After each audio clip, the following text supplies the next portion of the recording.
Can you give our viewers a sense of what you study, that sort of thing? Sure. My name is Mark Pitcavage. I'm a senior researcher with the Anti-Defamation League Center on Extremism, and I've been studying extremism and terrorism, especially right-wing extremism, for around 26 years now. Worked with the Justice Department Anti-Terrorism Program, and for 20 years have worked with the ADL. Wow. I'm curious, everybody today has been talking about this alleged plot to kidnap Gretchen Whitmer, governor of Michigan, and these ties to Central Ohio. I'm curious, what was your reaction when you first heard this? Well, I was certainly surprised, although there had been a hint in a FBI bulletin that came out a few weeks ago that there might have been an investigation into a plot like that. But when it actually came out, the news actually came out, I was surprised, especially by the magnitude of the arrests, with 13 people arrested, which I believe would make it the largest militia-related arrest in about 10 years. About the same number of people were arrested in a case in Georgia in 2011. So this is a pretty big deal. And thankfully, it was something where people were arrested before they could do something rather than after they had done something. Absolutely. I know it's early. I know the investigation is still ongoing. What do you think maybe at this point our viewers could or should take away from news like this, from arrests like this? Well, I think, I think one of the things that a lot of people don't realize is just how active anti-government extremists have been across the United States this past year, including in Central Ohio. The militia movement in particular has been able to capitalize on a number of issues that have been prominent in 2020. Early in the year, there was a lot of talk about gun control laws and red flag laws, and militia groups came out in force to oppose those.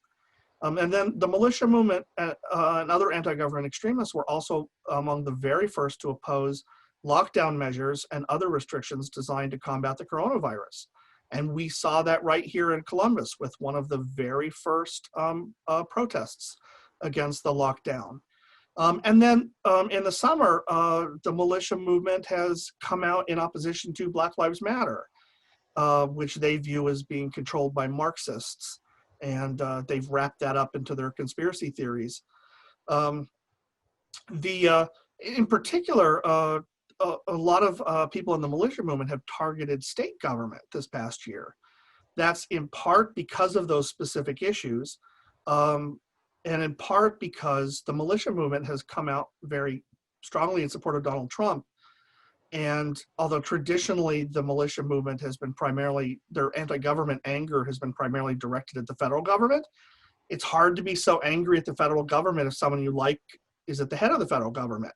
And so a number of people in the militia movement have kind of switched their anger to state governors and legislators, especially Democrats, but not exclusively Democrats. And I think this is one reason why Governor Whitmer in Michigan was targeted. Absolutely. And I wanted to ask a little bit more about that, what you mentioned, kind of that shift from federal to state. Could that present maybe different or unique security risks when we're seeing a shift such as that? Well, it can. Now, I will say, there have been previous militia-related plots directed at state officials or state entities, including state police, for example. And that's been the case in Michigan in the past and in Ohio. So it's not totally new, but there's more of it right now than there has been in many past years. And that could make a governor or a health director or a local official, anybody who spoke up prominently about masks or gun control laws or all sorts of other things that might agitate or anger some of these people. It could provoke them to lash out at such people. Usually that would be verbally. Obviously in a worst case scenario like this, it was planned violence. Which is scary to hear, certainly.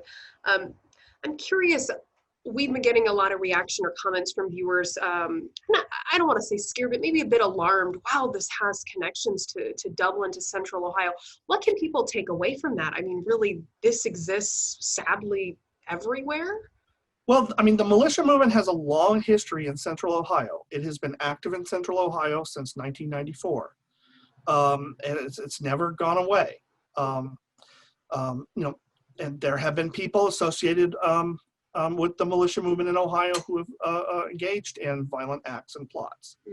But obviously this is an extreme movement. It's not very large, and even only a small number of the people in that movement would actually become violent.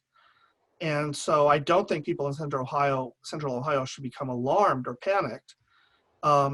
Extremism is a problem, and if you see something suspicious, reach out to police and make sure they know about it. But I don't think you need to be, looking under manhole covers or anything for people in camo. Sure, that's a good point. And then final thing for me, because I know you've had a long day, I was reading some of the court documents and some of the information it gave about perhaps undercover FBI agents or people wearing wires. Is that something that we often see? I mean, can you give us maybe some insight into that, ways that the government might fight back against this kind of extremism? The FBI and many other federal and state and local law enforcement agencies are very concerned about criminal extremism. The militia movement, of course, has had a long history of that sort of criminal activity. And so they keep their eyes and ears open, and when they get tips from the general public, from informants, and if they see that there's evidence of criminal activity, they're going to try and do something about it. And often that means using undercover informants or undercover agents. In this case, it was great that they were able to put someone in with this group, because it meant that someone was always watching them, and that there was very little chance that they would actually be successful in carrying out any of their violent fantasies. And so the public was very, very well protected in this instance. And luckily, in most cases, law enforcement is able to prevent such plots by extremists before they can be carried out. Unfortunately, not always, but they're successful far more often than they're not, and they don't often get enough credit for that.